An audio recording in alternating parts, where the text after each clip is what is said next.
All right, welcome to another episode of Lounge Room Chemistry. Today we're joined by special guest star Simba. Yay, chemistry's awesome. Raw. All right, today we're going to talk about fuel cells because you requested me to talk about fuel cells. So the thing I want to talk to you about first is what differentiates a fuel cell between or to a galvanic cell. So your normal galvanic cell has a limited amount of reactants that are in that particular cell, and once they're used up, that's it. Battery is dead. No more reaction, no more electricity.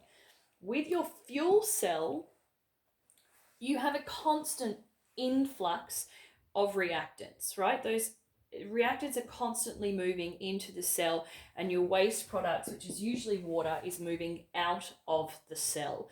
So in this case, it can just continue to run and run and run and run and run as long as you're providing your reactants into the cell. So you have your anode here, and at your anode you always have your oxidation, and at your cathode you're always going to have your reduction. So we'll start off looking at your alkaline cell. With your alkaline cell, you have hydrogen gas here coming in at your inlet at the anode, and at your cathode you're going to have oxygen gas moving in over here, right? The thing to note is that these electrodes here, I've drawn dots on them to represent that they're porous, right? They have little tiny holes in them that will allow the gas to move through them and absorb, which is kind of stick on the surface of these particular electrodes. They need to be porous to allow the passing of the gas through to meet the electrolyte, right? Once it meets the electrolyte in the middle, the reaction will happen, and then the cell will have movement of electrons. Your electrolyte is going to be largely determined by the type of products you are making and reactants that you're using. If I look here at this particular reaction, I have hydroxide ions used at the anode but produced at the cathode. And I have water ions, molecules used at the cathode and water molecules produced at the anode, right? So I know that in my electrolyte, I need to have some form of aqueous potassium hydroxide, because here the hydrogen gas needs to come over and react with the OH minus, and then it kicks some water into solution. Then I have over here the oxygen reacting with the water, and it is kicking the hydroxide back into solution. We will make more water as a product than we will use, so it will come out the outlet at the bottom. With our methanol fuel cell, exact same thing.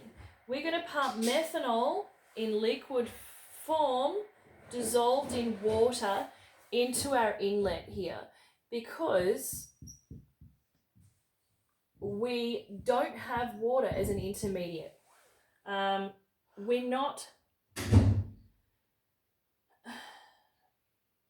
We're not able to have a source of water in our electrolyte in this particular case, right? Our electrolyte is going to be a polymer membrane, and that polymer membrane is usually polyperfluorosulfonic acid.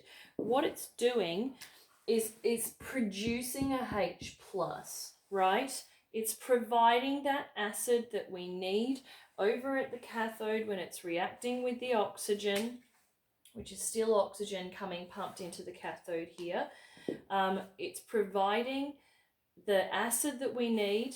We'll create some water, and the water will drop out here at the bottom. But because we can't hold water in the electrolyte, when we pump the methanol in, we'll want to pump the methanol in aqueous solution, so we've got that water available so that it can react at the anode.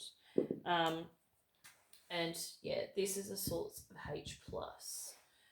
With our solid oxide fuel cell at the bottom, again, we're looking at the thing that we're both reacting and producing for our electrolyte. And what that's going to be is our oxide ions, right? We've got our oxide ions here. So in the case of the electrolyte here, we've got zirconium oxide solid as our electrolyte. It's there as like a paste. We have, again, coming in at our inlet, at the anode, our hydrogen gas and oxygen gas coming in over here at our cathode. Those gases are going to move through the porous substance, right? Hit this particular point where it will react with the oxide from the zirconium oxide and produce water that will drop out the bottom, right? Because the water in this case is not getting used up again. It's just a product and it needs to go away. We also have the oxygen coming in here, and when it hits this particular point over here, one of the zirconiums that is now free and on its own will pick up the extra oxides to balance the charge of that particular solid in the middle. So that's the way that these particular cells work. Again, that's anode, that's the cathode. If you have any more questions about that, let me know. But the key thing to remember is you've got a constant stream of reactants coming in through the inlets, and your electrolyte will most likely reflect what it is that you need.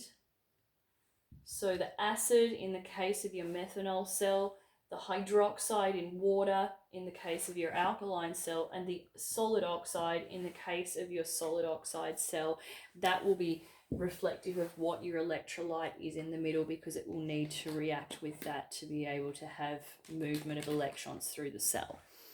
Any questions? Let me know.